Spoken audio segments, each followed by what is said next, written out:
On the third day, Laban was told that Jacob fled. Taking his relatives with him, he pursued Jacob for 7 days and caught up with him in the hill country of Gilead. Then God came to Laban the Aramean in a dream at night and said to him, "Be careful not to say anything to Jacob, either good or bad." Jacob had pitched his tent in the hill country of Gilead when Laban overtook him, and Laban and his relatives camped there too. Then Laban said to Jacob, "What have you done? You've deceived me, and you've carried off my daughters like captives in war. Why did you run off secretly and deceive me? Why didn't you tell me, so I could send you away with joy and singing to the music of tambourines and harps? You didn't even let me kiss my grandchildren and my daughters goodbye. You have done a foolish thing. I have the power to harm you, but last night the God of your father said to me, 'Be careful not to say anything to Jacob, either good or bad.' Now you have gone off because you have longed to return to your father's house. But why did you steal my gods?" Jacob answered Laban, "I was afraid because I thought you would take your daughters away from me by force. But if you find anyone who has your gods, he shall not live.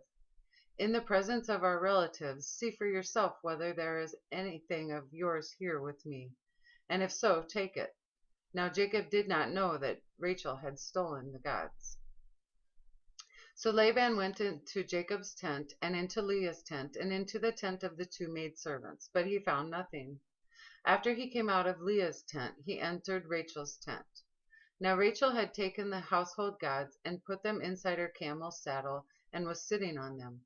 Laban searched through everything in the tent, but found nothing.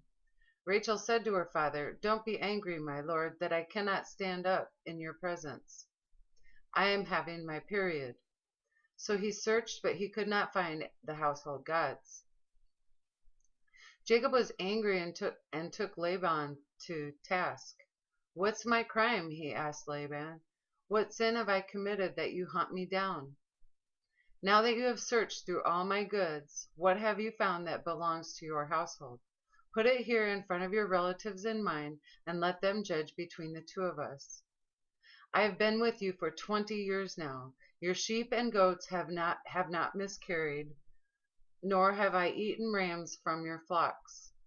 I did not bring you animals torn by wild beasts. I bore the loss myself, and you demanded payment from me for whatever was stolen by day or night.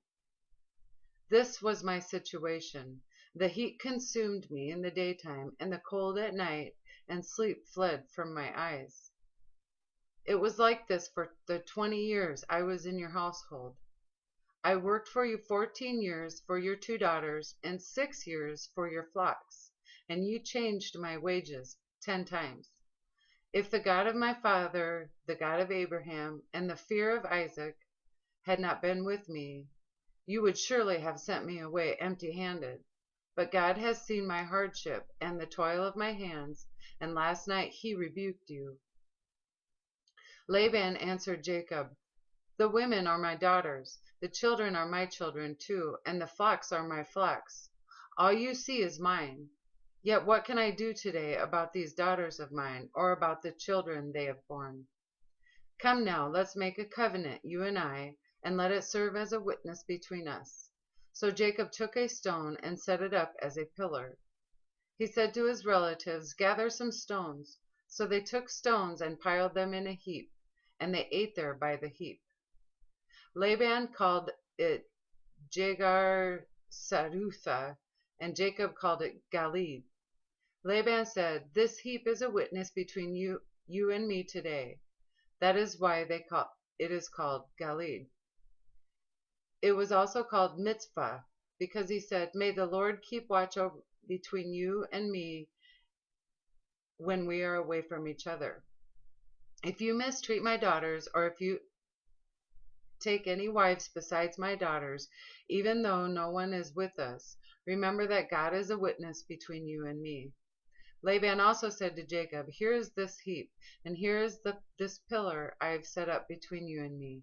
This heap is a witness, and this pillar is a witness, that I will not go past this heap to your side to harm you, and that you will not go past this heap and pillar to my side to harm me. May the God of Abraham and the God of Nahor, the God of their father, judge between us." So Jacob took an oath in the name of the fear of his father Isaac.